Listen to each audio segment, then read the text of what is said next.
मुल्क में दिल जी बीमारी तमामु घणी वधी वई आहे। अॻु में इहो मर्ज़ एतिरो न हो जेतिरो हिन वक़्तु आहे।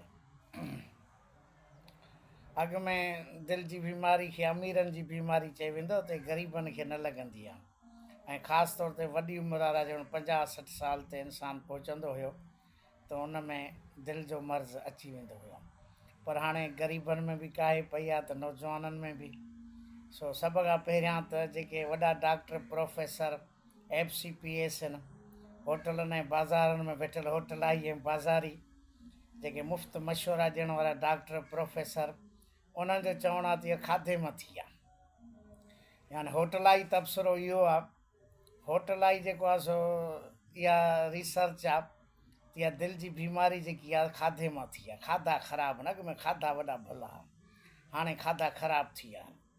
खाधनि मां बीमारियूं थियनि थियूं, पर पोइ खाधे खाइण खां मुड़नि बि कोन था। शल न किथे ख़ैरात या का पार्टी को सॾु मिलेनि, बसि पोइ त मानी त खाइणी कोन्हे, रुॻो रुखियूं ॿूटियूं खाइणियूं आहिनि।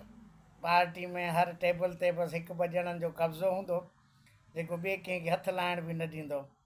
पोइ हिकिड़ो चोथों दफ़ो जॾहिं ॾूंघो लाथई प्लेट में गोश्त जो, त मां चयोमांसि भला मानी बि त खा न। चइसई मानी त रोज़ु घर खाऊं था न, हे गोश्त पहिरियों दफ़ो मिलियो आहे। सो ईअं लॻंदो त वाक़ई पहिरियों दफ़ो खाइनि था ऐं आख़िरी दफ़ो था खाइनि। खाधे मां, देग मां, देग जे बोड़, देग जे चांवरनि मां, गरम मसालनि मां बीमारियूं थियनि थियूं त पोइ मुड़ो न, पोइ ज़रूरु कहिड़ो थो खाइण जो। उनमें जंहिंमहिल 1000 रुपयो यादि थो पएव त पार्टी में 1000 रुपयो ॾियणो आहे त हाणे 2000 जी मानी ज़रूरु खाइणी आहे। सो जेके FCPS होटलनि ते वेठल आहिनि, वॾा प्रोफेसर सर्जन, उन्हनि जो चवणु आहे त इहा बीमारी खाधे मां थी आहे। ऐं गिह में, गिह तमामु घणो जेको आहे उहो ख़राबु आहे, क्वालिटी हुनजी ख़राबु आहे, ऐं गिह जेको आहे सो दिलि जी बीमारी खे वधायो आहे। इहो आम माना तबसरो। ॿियो तासुर वरी आम थी वियो आहे कोरोना जे करे, त कोरोना जी वैक्सीन जंहिं कराई उनखे बि दिलि जी बीमारी थिए थी। पोइ हाणे जेकॾहिं कूड़ो कार्ड ठहिरायो अथई त माना बची वेंदो, पर जंहिं वैक्सीन कराई आहे उनखे बि थिए थी। इहो बि हिकिड़ो तासुर आहे। पर सिहत जे शोबे में या तहक़ीक़ जे हवाले सां या रिसर्च में रुॻो तासुर ते कमु कोन हलंदो आहे, त बाक़ाइदे रिसर्च थियणु खपे।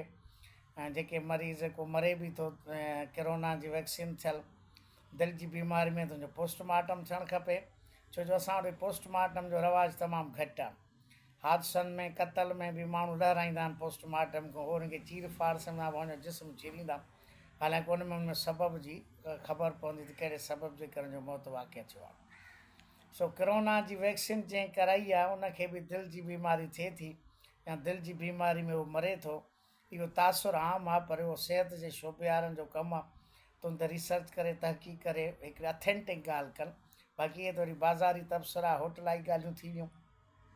त जंहिं कोरोना जी वैक्सीन कराई आहे उनखे दिलि जी बीमारी थिए थी। हाणे कोरोना जे करे थिए, वैक्सीन जे करे थिए, या गिह जे करे थिए, या गरम मसालनि जे करे थिए, पर उन ते बि बाक़ाइदे हिकिड़ो रिसर्च तहक़ीक़ ऐं उन ते अमल बि थियणु खपे न।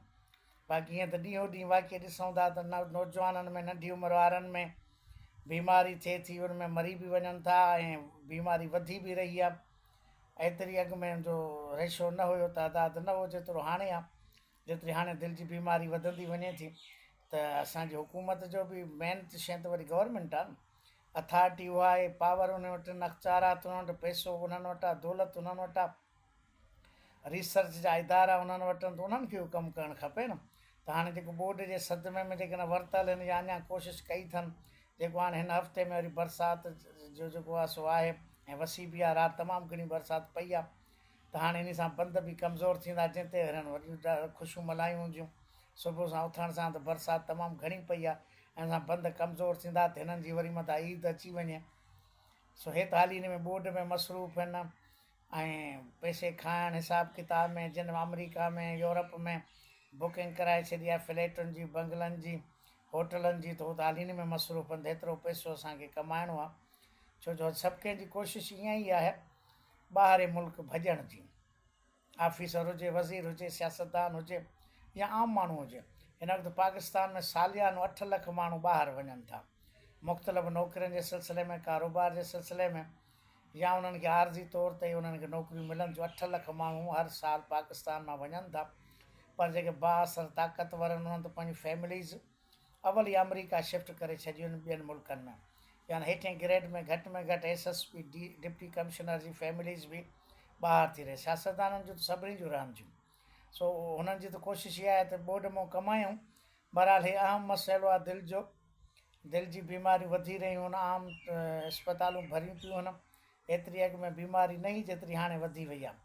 जेकॾहिं इन जो सबबु वाक़ई कोरोना जी वैक्सीन आहे त उन ते बि तहक़ीक़ थियणु खपे, उहा ऑथेंटिक हिकिड़ी ॻाल्हि को बाक़ाइदे माहिर डॉक्टरनि जे तरफ़ां उन्हनि जे तरफ़ां का रिसर्च थियणु खपे त जंहिंखे वाक़ई कैंसर जे कोरोना वैक्सीन जे करे थिए थी त बि ख़बर बि पए त उनजो हल छा आहे, उनजो इलाजु छा आहे। बाक़ी इहो त हिकिड़ी मतिलबु बाक़ाइदे मञियल शइ थी वई आहे त दिलि जी बीमारी तमामु घणी वधी वई आहे। वॾी उमिरि वारनि खां अलावा नंढी उमिरि वारनि माण्हुनि खे बि दिलि जी बीमारी थिए थी।